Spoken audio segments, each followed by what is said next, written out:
नमस्कार, मैं खुशी राठौर और आप देख रहे हैं बिहारी खबर।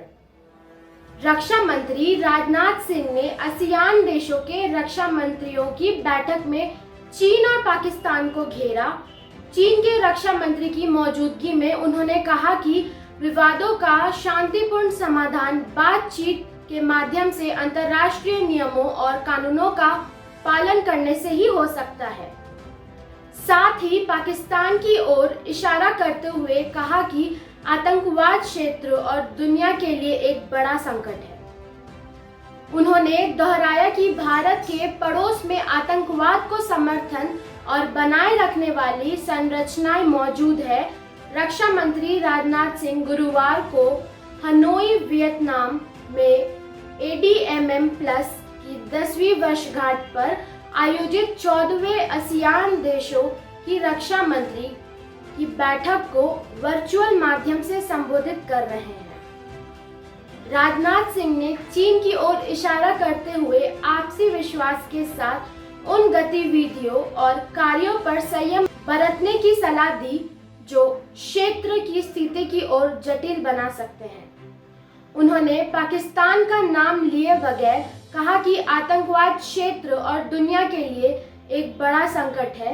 उन्होंने दोहराया कि भारत के पड़ोस में आतंकवाद को समर्थन और बनाए रखने वाली संरचनाएं मौजूद है।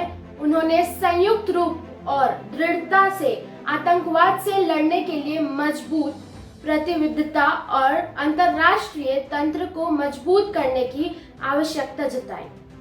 उन्होंने कहा कि मौजूदा समय में भारत प्रशांत क्षेत्र विशेष रूप से कई पारंपरिक और गैर पारंपरिक सुरक्षा खतरों का सामना कर रहा है। ADMM+10 आसियान देशों और 8 भागीदार देशों के रक्षा मंत्रियों की एक वार्षिक बैठक है। ADMM+ आसियान देशों के 8 साझेदारों का एक ऐसा मंच है जो क्षेत्र में शांति, स्थिरता और विकास के लिए सुरक्षा और रक्षा सहयोग को मजबूत करने के लिए काम करता है। उन्होंने कहा कि मौजूदा क्षेत्रीय वातावरण के बीच हम आसियान के नेतृत्व वाले मंचों की सराहना करते हैं, जिसमें ADMM+ भी शामिल है। आसियान केंद्रित इस मंच की महत्वपूर्ण भूमिका को रेखांकित करते हुए उन्होंने कहा कि यह मंच एशिया में बहुलवादी सहकारी सुरक्षा व्यवस्था के लिए संवाद और जुड़ाव को बढ़ावा देता है। उन्होंने रणनीतिक संवाद और व्यवहारिक सुरक्षा व्यवस्थाओं के माध्यम से बहुपक्षीय सहयोग को आगे बढ़ाने में पिछले एक दशक में ADMM+ की सामूहिक उपलब्धियों पर प्रकाश डाला। उन्होंने समुद्री सुरक्षा, मानवीय सहायता और आपदा राहत, आतंकवाद विरोधी और शांति बनाए रखने वाले अभियानों सहित प्रमुख डोमेन में सर्वोत्तम प्रथाओं को साझा करने में 7 विशेषज्ञ कार्य समूहों की उपलब्धियों की सराहना की। रक्षा मंत्री ने क्षेत्रीय और अंतर्राष्ट्रीय सुरक्षा पर्यावरण पर चर्चा करते हुए भारत के परिप्रेक्ष्य को प्रस्तुत किया। उन्होंने पिछले साल की ईस्ट एशिया समिट में प्रधानमंत्री नरेंद्र मोदी द्वारा इंडो पैसिफिक ओशन इनिशिएटिव के शुभारंभ को याद करते हुए कहा कि यह खुली वैश्विक पहल है, मौजूदा क्षेत्रीय विकास, वात्सुलता और तंत्र पर आधारित है।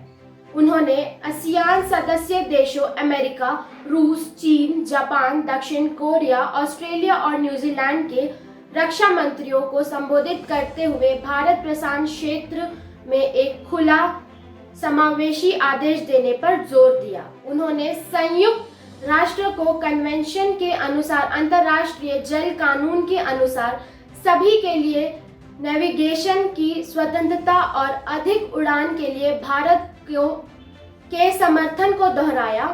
राजनाथ सिंह ने कोविड-19 की वजह से लगाए गए प्रतिबंधों के बावजूद ADMM+ सहित आसियान से संबंधित रक्षा कार्यक्रमों के उत्कृष्ट संचालन के लिए वियतनाम को धन्यवाद दिया। उन्होंने नए अध्यक्ष के रूप में ब्रुनोई दसुरलाम का स्वागत किया और शुभकामनाएं दी।